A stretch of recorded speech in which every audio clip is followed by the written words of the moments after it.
Estefano, decís que el carácter de un espacio no se construye, se afina. Yo viví un tema de salud, que estuve con un tratamiento durante 28 años para sanar de raíz la epilepsia. ¿Crees que la arquitectura y la reconstrucción de una vida comparten ese mismo proceso de purificación?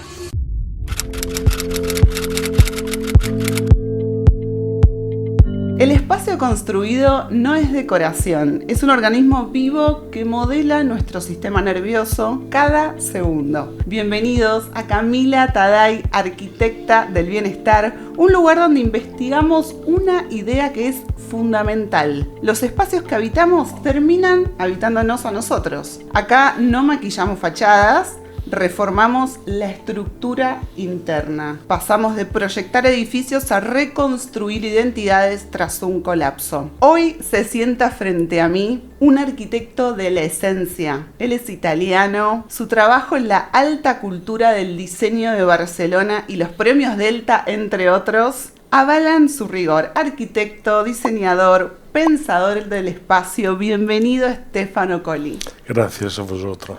Estefano, en tu manifiesto de diseño hay una frase que la verdad que me impactó, que dice el equilibrio entre la razón y la emoción.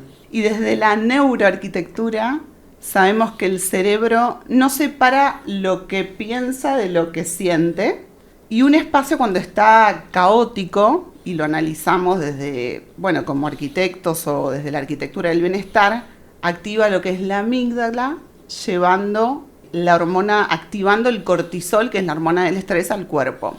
Digo esto para preguntarte, ¿en qué momento entendiste que un proyecto no podía limitarse a resolver una función, sino que debía generar una emoción?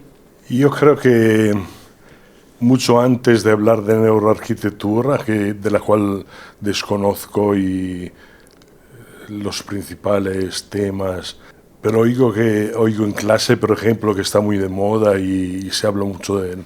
Yo creo que todos nuestros proyectos tenían una componente funcional y una componente emocional. Por eso la razón y la emoción para mí siempre son importantes en un proyecto. Y es un balance que cambia cada vez, pero siempre tiene que estar. Un proyecto puede ser muy emocional o muy racional. Y me gusta hablar de emoción y razón más que de función y forma, cosa que se ha hablado siempre de eso en el diseño y en la arquitectura. ¿Crees que la emoción se diseña o es un accidente? Se puede construir con sensibilidad, imaginación, pero se puede construir. Y no es poner una silla bonita, es poner la silla. O escoger para cada sitio, imaginarse cómo la gente usa el lugar. Y por eso un proyecto puede empezar de un escrito, de un pequeño texto, no siempre empieza por croquis como se cree la gente. Y es muy importante el tipo de cliente también. Lo que pide hoy en día cada vez más. Hay clientes malos que saben lo que quieren y solo quieren a alguien que le haga el mapa de esto. Claro. Primero de todo es planos, no el mapa del tesoro. Pero esta presunción y las redes han ayudado mucho a hacer creer al cliente que es capaz, que sabe lo que quiere. ¿Qué diferencia existe entre un espacio, entre comillas, correcto y un espacio memorable? No lo sé.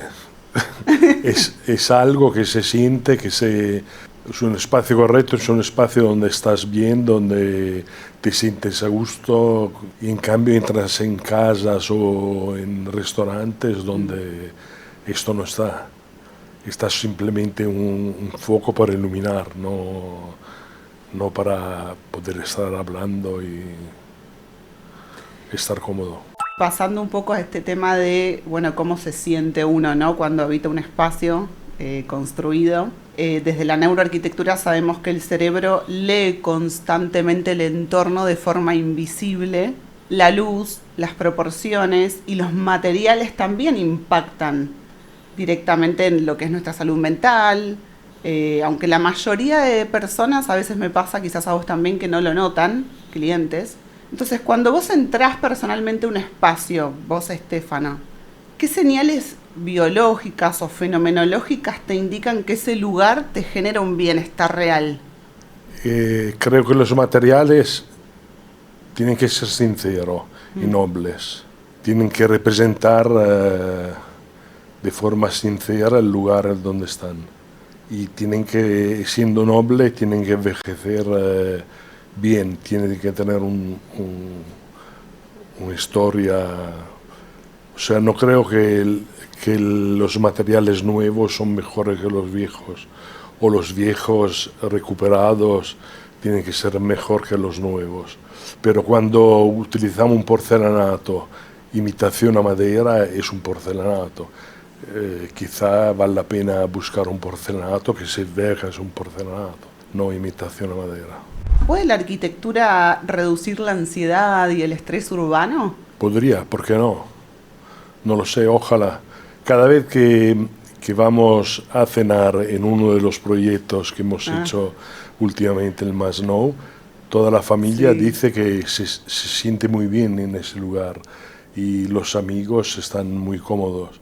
En los locales como estos se programa incluso la permanencia, eso es, se intenta que se hagan 2 tickets en una mesa por noche, cosa que debería estar incluida en el proyecto, deberían decirlo de antemano, porque puede ser contraproducente crear un espacio acogedor cuando no pueden estar mucho tiempo ahí.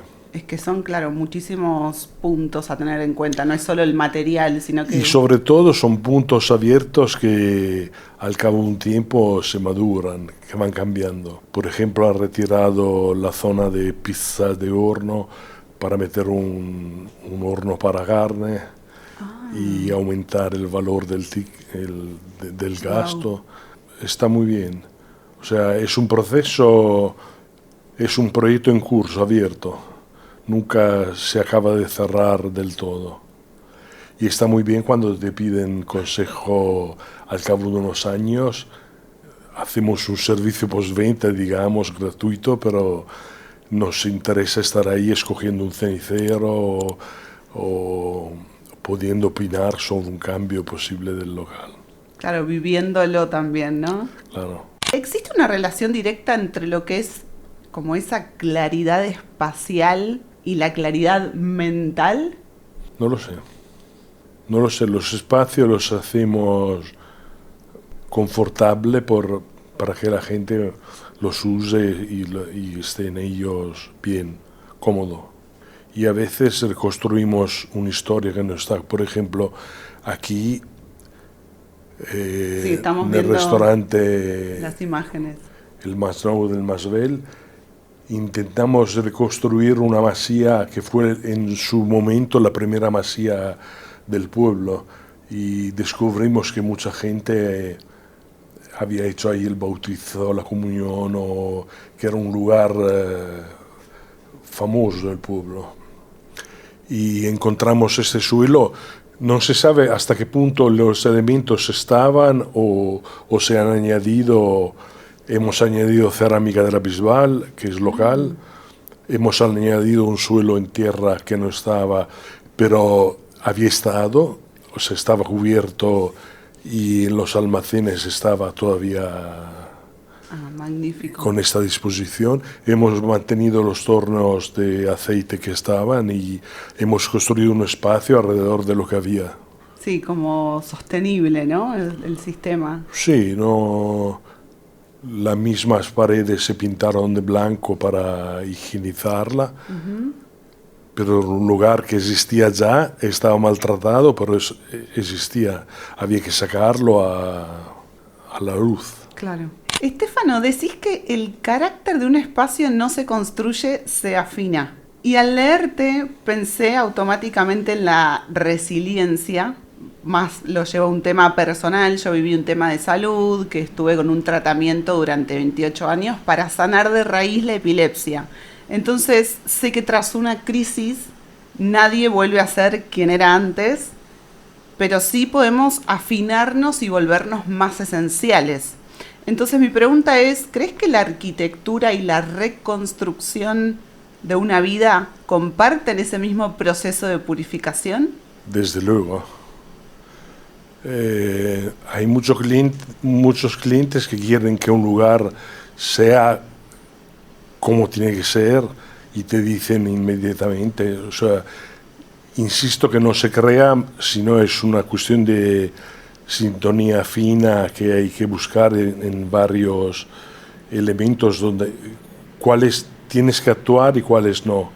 O sea, es un trabajo un poco primero de todo de análisis de lo que hay y luego de reconstrucción de una historia que a lo mejor no está. Por ejemplo, aquí cerca en los supermercados Obvio era un banco y pusimos en el falso techo escondido y pintado como el contenedor unos objetos de tienda gastronómica que no existía. Hay unos platos, hay unas sartenes y ahí había el típico banco de la época buena enorme. La verdadera reconstrucción. Era reconstruir algo que Claro. nos hubiera gustado encontrar y no pudimos. Tiene un puntito falso, pero No se nota. lo hicimos escondida del cliente incluso. Lo hicimos mi hijo y yo, fuimos a los Incantes con una bolsa de Ikea, compramos objetos y tuvimos como cómplice el jefe de obra, que es marroquí, y en un día nos muró objetos y los pintó. Qué bueno. Y era una parte del proyecto pensada más para el niño que acompaña a los padres y descubre cosas y dice, ¿qué son estos cucharones? O, Claro, lugares que te atraen, ¿no? Como no solo para ir a como un comprar. juego, Claro. como una ironía. Diseñar consiste más en quitar y vaciar que en añadir. En las dos cosas. O sea, hay que saber quitar lo que sobra y añadir lo que se puede poner o lo que había a lo mejor. ¿Cómo te transformó a vos, Stefano, la experiencia de los años? O sea, si hay algo que en lo personal tuviste que dejar de hacer. Yo creo que estamos en un momento donde la profesión está en mano de muchos interioristas que tratan el espacio como un escenario donde contar una historia y diseñar un espacio que no es creíble, que no es sólido. Con lo cual el trabajo nuestro tiene que ser un trabajo serio, la gente mete dinero, tiene que funcionar y tiene que ser creíble, siempre. Sí, coincido con tu punto de vista. No sé si he contestado a lo que preguntabas, Sí. pero... Sí, digamos, si a lo largo de toda tu trayectoria hay algo que te diste cuenta que no sé, que tuviste que cambiar o... No, ¿Algún cada desafío? proyecto yo creo que necesita lo suyo. En algún caso es solo cuestión de descubrir algo que no se ve, como te decía antes, el making of de un escenario como esto. O Claro. cambio no.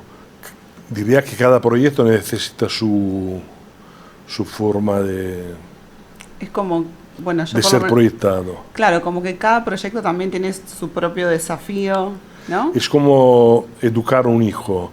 Cada uno necesita algo diferente, no hay una regla común.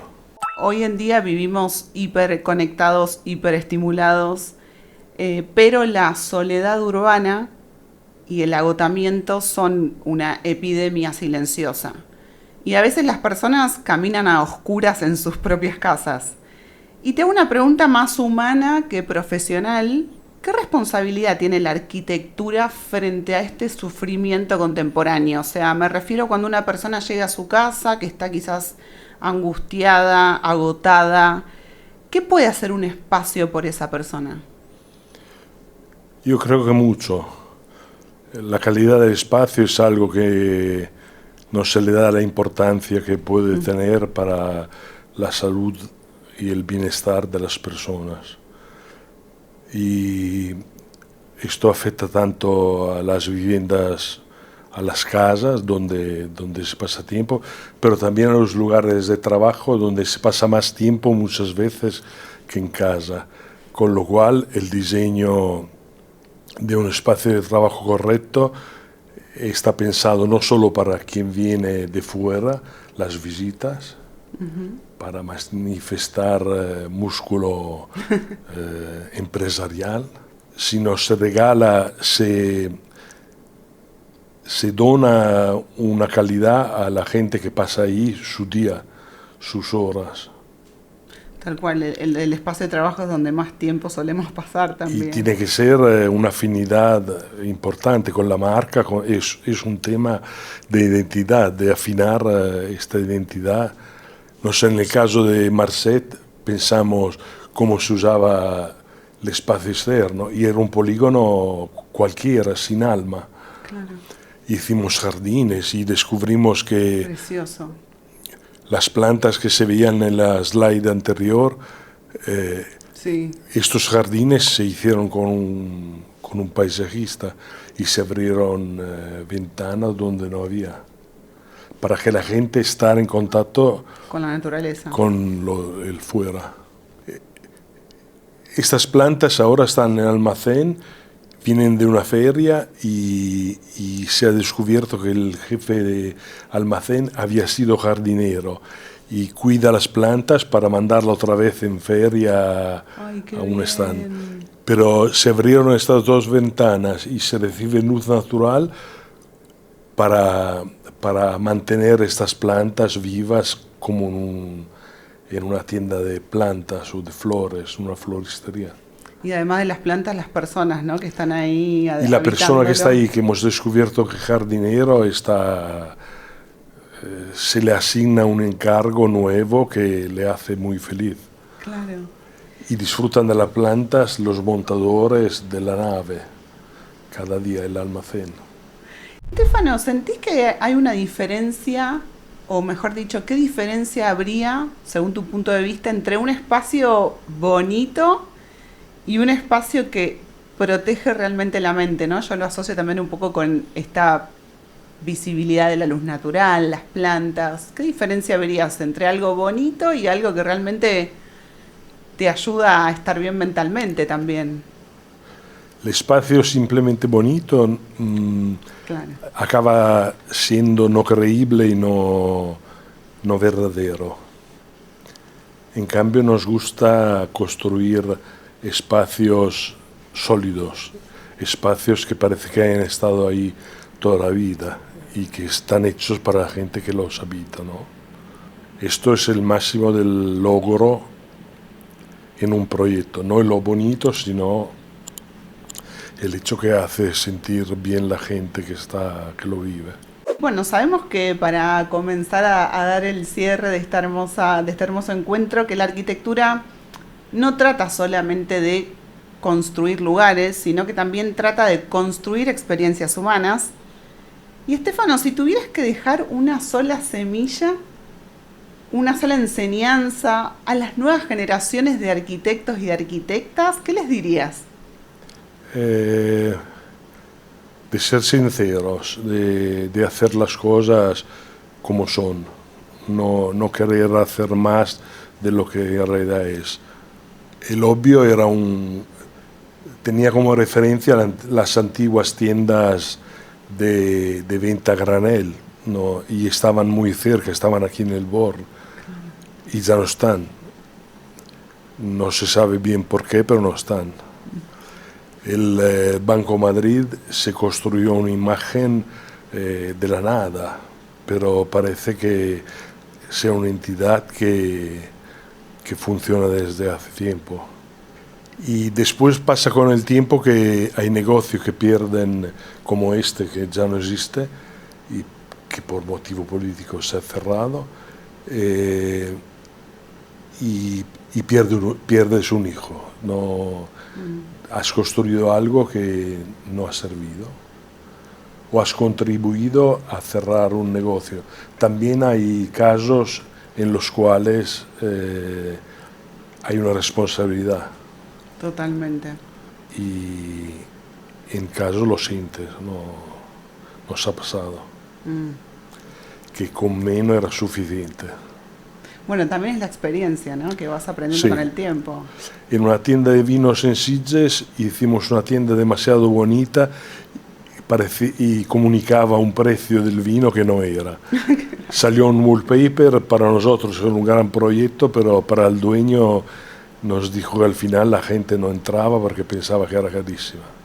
¿Qué significa para vos vivir bien? Vivir bien quiere decir viajar con curiosidad, ver las cosas que te llaman la atención, comer con tu familia y, no sé, recientemente hemos viajado al País Vasco, hay lugares donde esto lo tiene muy claro, donde es bastante básico, no es vivir bien, no es tener un coche último modelo eléctrico, sino es la experiencia que te puede dar ese coche, de moverte o de ir a un sitio a otro. Entonces nos llevamos eso, el viajar, buena comida, compartir, ver arte. ver arte. Me gusta mucho el arte contemporáneo. Hay cosas que no entiendo y no quiero entender y no me esfuerzo para entender, y hay cosas que me hacen llorar, ¿no? Sí. Que me pillan. Bueno, eso es lo bonito también, ¿no? La emoción. La música, escuchar mucha música es un alimento importante para el alma. Sí. Descubrir músicos y ver que tus hijos escuchan autores que tú les habías aconsejado o que te aconsejan grupos nuevos que no conocías. ¿Y ahora te espera algún otro desafío, alguna exposición, una obra por presentar, por estrenar? Últimamente hemos trabajado bastante como curadores de alguna exposición para seleccionar una serie de autores y a raíz del proyecto personal de Good Goods, de esta galería digital, Sí. digamos, un perfil de Instagram que hice con mi hijo pequeño Marcello, estamos haciendo bastantes exposiciones con la curaduría adjunta. Estamos decidiendo el qué, no solo el cómo. ¿Y cómo los podemos ver? ¿Es por Instagram, por tu página web, stefanocoli.com? Sí, por la web y sí. Lo que pasa es que no las he colgado todavía, pero sí. Bueno, pero digo, para todos los que nos van a Sí, estar sí. viendo, que nos ven en este momento, para que puedan ir y ver, bueno, tus obras de antes y las que están por venir. Sí, sí. Bueno, Stefano, gracias, muchísimas gracias. Para mí un placer tenerte acá como Gracias invitado. a vosotros. Por compartir este momento juntos. También agradecer a vos que estás del otro lado viéndonos y que nos vemos en la próxima episodio y que se acuerden también de que el bienestar siempre se diseña desde la estructura interna. Gracias. Muy bien, gracias a vosotros.